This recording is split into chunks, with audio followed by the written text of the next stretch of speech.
প্রাচীন এই বট গাছ অনেক প্রাচীন, এগুলি 100 বছরের উপর বেঁচে থাকে। মানুষ হয়তো মারা যায় কিন্তু গাছ রয়ে যায়। মাজিদুল পলাশ ভূঁইয়া স্যারের এই সুন্দর একটি ফুলের বাগান, খুব যত্ন করে প্রত্যেক শীতে তিনি নতুন নতুন চারা গাছ রোপণ করেন। তার মধ্যে এবছরেও তিনি বেশ কয়েকটি চারা গাছ রোপণ করেছেন।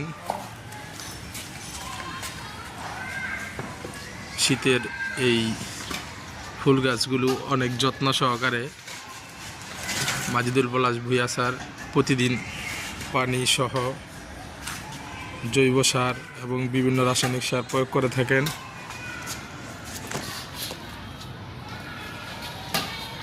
আমড়া গাছ খুব সুস্বাদু একটি ফল, টক ফল। যাদের উচ্চ রক্তচাপ এবং বিভিন্ন রোগ আছে তারা এই ফল খেলে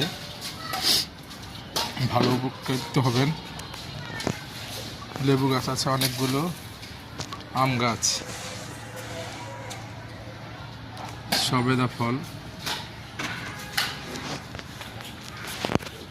তারপরে শীতকালীন গন্ধরাজ, অনেকগুলো চারা রোপণ করেছেন এবছর।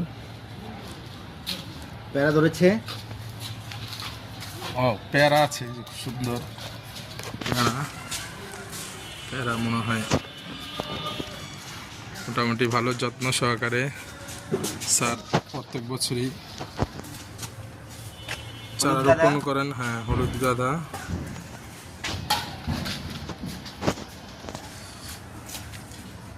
প্রত্যেক প্রিয়তমার তাকিয়ে থাকে ফুলের জন্য। পলাশ স্যারও তার প্রিয়তমার জন্য চারা রোপণ করেছেন প্রত্যেক বছরই। পলাশ স্যার খুব যত্ন করে গাছগুলিকে। এবছর পর্যাপ্ত লেবু হয়েছিল। এগুলি হচ্ছে আপনার থাইল্যান্ডের ডাব, কিন্তু আমরা জায়গা স্বল্পতার কারণে রোপণ করতে পারছি না।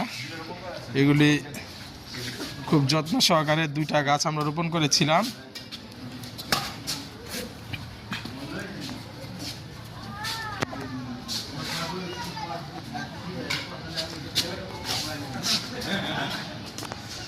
এই যে আমরা থাইল্যান্ডের 2টি চারা রোপণ করেছিলাম, মিস্টার আলামিন এইগুলি খুব যত্ন করে। তারপরে এই যে ড্রাগন ফল, তারপর হচ্ছে এগুলি কি স্যার জানি, কি স্যার, স্যার এগুলি কি গাছ জানি?